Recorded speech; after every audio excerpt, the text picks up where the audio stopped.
Okay, see, all of you see here. Okay, fifth RRB NTPC previous year's questions. Fifth question, the value of under root 54 into under root 125 divided by under root 24 into under root 45. Okay, see, first under root 54 ని ఏమని రాసుకోవచ్చు అంటే 9 into 6. Okay, 125 ని 25 into 5. Okay, next 24ని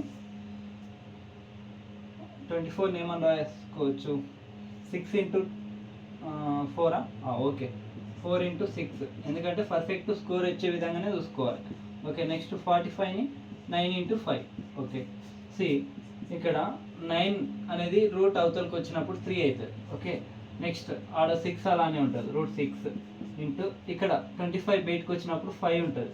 okay, ఇక్కడ route 5 అలానే ఉండిపోతుంది.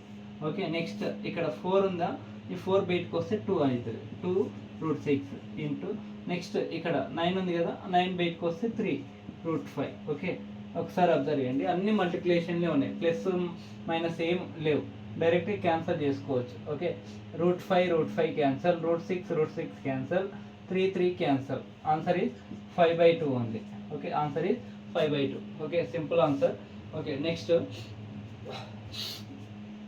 1 minute. The cost price of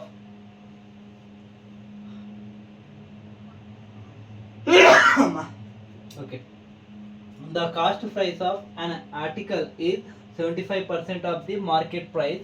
If a discount of 15% is allowed, then the profit or loss percentage. ఏమంటలేడు, సింపుల్గా for example ఈ మార్కరే అనుకోండి, ఈ మార్కర్ రేటు ఫస్ట్ 100 రూపీస్ ఉంటే దీని మీద 100 రూపీస్ అనే రేటు మార్కెట్ ప్రైస్ ఉంటే షాప్ అయిన అంటే హోల్సేల్లో నేను షాప్ అతను అనుకుంటే నేను మళ్ళీ అమ్మాలి.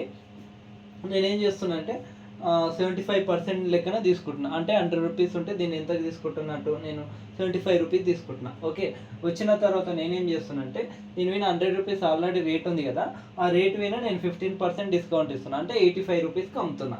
దీని ప్రాఫిటా లాసా అని అడుగుతుండు, ప్రాఫిటే కాబట్టి ఎంత ప్రాఫిట్ అని అంటుండు. సింపుల్గా మీరు అబ్జర్వ్ చేస్తే 75 కొని నేను ఎంతకు అమ్ముతున్నా, 85కి అమ్ముతున్నా, అంటే నాకు ఎంత ప్రాఫిట్ అనేది కాదు, మామూలుగా 10 రూపీస్ ప్రాఫిట్ వస్తుంది. కానీ మనం 100 కొంటలేము కాబట్టి కొంచెం పర్సంటేజ్ అనేది ఇంక్రీజ్ అవుతుంది. సింపుల్గా ఏం లేదు, ఫస్ట్ ఆన్సర్ చూడండి.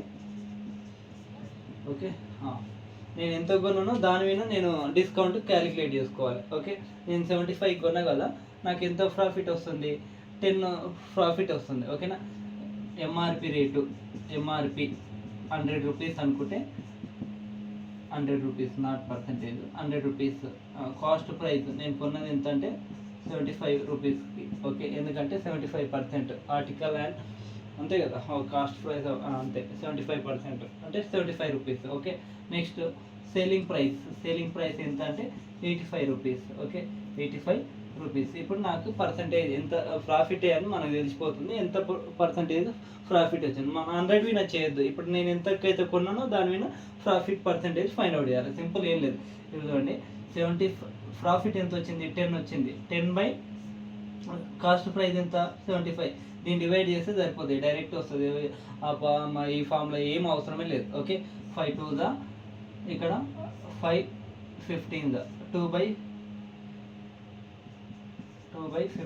ఓకే, 2/15 అంటే ఇక్కడ 0 తీసుకుంటే 0 పాయింట్.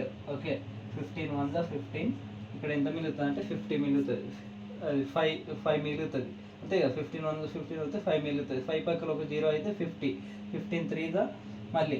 ఓకే, ఒక 0 పెట్టుకోవచ్చు, అంటే 0.13, అంటే మామూలుగా ఎంత అంటే 13% అనేది 0.13 అంటే 0.13 మీన్స్ 13%, అదే 0.1 మీన్స్ 10%. Okay, 10%, 0.01 means 1%. ఓకే, అర్థమైంది, అది అర్థం చేసుకోవాలి, దీంట్లో 1%. ఓకే, ఇట్లా ఉంటుంది అనమాట పర్సంటేజ్. మళ్ళీ ఆ ఫామ్లో ఈ ఫామ్లో అవసరమే లేదు, డైరెక్ట్ అటాక్. ఓకే, కొద్దిగా అర్థం చేసుకోవడానికి ట్రై చేయండి. Okay, next question,